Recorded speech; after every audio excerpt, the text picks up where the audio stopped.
It's always dead on time to get my life right with you and put you first above all else. Revisionism isn't nor will it ever be my cup of tea. Right now I'm stuck cause I can't go anywhere with or without you. Obviously, congratulations, you have got yourself a complication wrapped in an enigma of a mystery. I'm running low on adequate descriptive methods.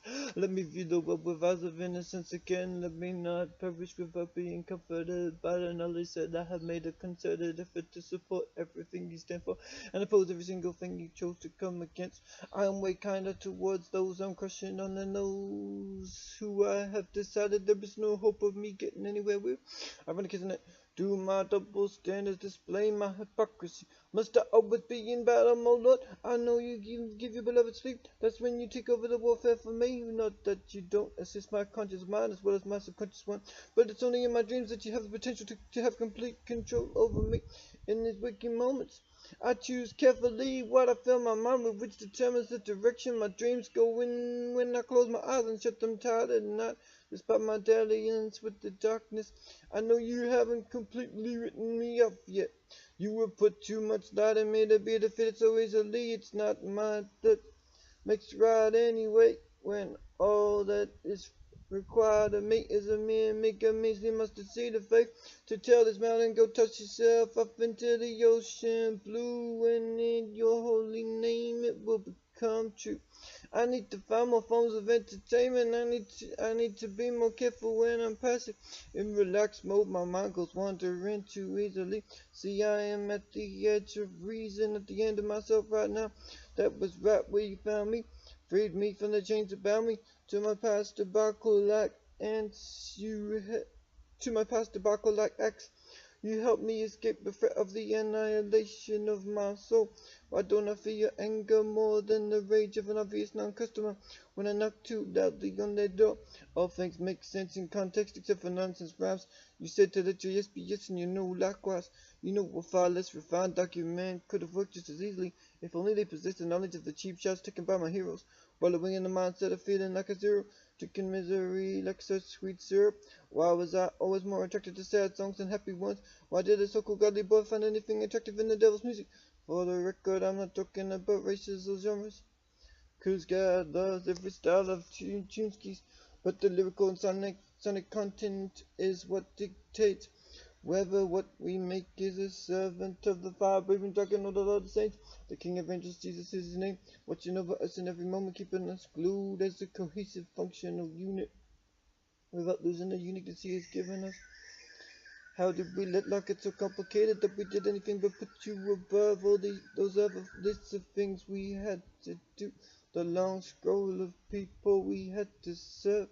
Did we forget that we were ultimately on His Holy Majesty's service? We were working for royalty. That's better than having any celebrity for a boss. Whether or not they are spoiled, rotten with a supermassive ego the size of Neptune, or if they are quick to lampoon themselves and see the funny side in their mistakes. My enemy is not the garden wreck. The crick will lurk amongst the tidal-drenched suburbs. There will be a sudden flood, and then the earth will be no more. After the deluge, what will emerge? After the world becomes water again. What if the polar ice caps on melting quite as fast as they make them out to be? When the earth is freezing as often as it's warming? If there is a global consensus that results in an error of judgment, those who think incorrectly would still continue to be misguided. Majority doesn't rule over my opinion of only Jesus. I get that you were busy 24/7. Could you still take and make time out for me to converse with you, Almighty? This task only seems arduous, 'cause I can't see the clearing beyond these dark, thick woods. Yet you will. Well, my eyesight strains to see the light picking through the trees, the path where you will cut through the grove. Let us be smart as snakes, let our touch be as delicate as doves. The feather's not the picking part that makes us little humans bleed. We are so puny in comparison to you. You separate the phonies from the real. You conceal yourself behind your creation, provide constant illumination for my soul. I never thought I would get this far. Most of my dreams got shot in the foot before they were able to be brought to fruition. You care about my health and nutrition, but you care more about the state of my heart when it is in disrepair. When I try unsuccessfully to extricate my own self from my mess, I quickly realize how useless that is. When only you are capable of overcoming all the obstacles within me, preventing me from fully embracing your holiness. Keep me from ruining my life once again. If this is what a second chance looks like, then so be it. If I am able to escape from the flames with my reputation intact, what ultimately matters is your opinion of me, whether I am doing what is pleasing in your sight or not. You can heal those ones who dedicate themselves to persevering until the whole world cries out for your love. I am not worried or fretting. I am making my anxious, urgent plea known to your ears. I have been allowed the privilege of seeing another day so I can use it to live for you. Not just my today and tomorrow, but every other day as well. Why do we put integrity in the too hard basket? Why do we fill our minds with filth and expect that it won't have any effect on us? We need to effect change in this universe and quit putting on affectations of holiness when clearly there is plenty of muck we need to flush out of us. What if this was the last song I ever wrote in my entire life, but I still use it to worship and glorify it? Or would my thoughts turn immediately to the pressing requirements of the flesh, to attract the attention of a stunning female that I realized all I had to do was focus on you, and she would naturally come running towards me, and she was the kind you'd want to keep around my life. Let me never lose this light of love that burns inside my heart. Let me blaze brighter for you. Enlighten my mindset. Let me not be frightened of confrontation. Knowing you were with me, filling your people's souls with jubilation at the prospects of spending eternity in awe of your majesty. You never said my life of you would be a cakewalk. But in the mediocre moments as well as the malevolent, you tug my mind's focus towards your magnificence. Let me be an incandescent beam that shines for you on every street of my town. You know it's always a problem for us humans to avoid stealing the glory for ourselves that rightfully belongs to you. Did I offer you profane thought? Did you ever refrain from embracing us? There's evidence to suggest you weren't even hugging your son on the cross with invisible arms, yet alone visible ones.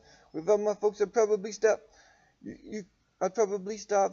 I couldn't get anywhere without their help. I could scream and yelp and no one would listen in certain circles. But when I am conscious of your presence, then I am never beyond rescuing. And I don't know how many folks are fighting on their knees for me. I know I would have more strength and energy if I wasn't too self-indulgent for my own good. I found things I never should have stumbled across. In the advertising catalogs, the advertisers didn't know the harm they would cause me. If I was only watching children's television, there shouldn't have been anything on that or up my brain, except for the cartoon about magical amulets, which inspired me to write a rip-off story of my own. You assist my adaptation to different cultural environments to thrive despite the obvious changes in scenery and the myriad of personality types that exist under the sun. I get why I need to rely on you more than my own self, because I have a tendency to think stupidly, and I can't always trust myself to make the right decisions regarding my past, present, and future.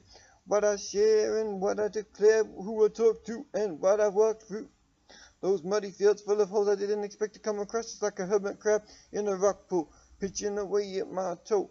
When I suddenly disturb his slumber, unwittingly kicking his lazy bed timber, emancipate my mindset from that one that says any woman is fair game is so long as her heart doesn't happen to be chained.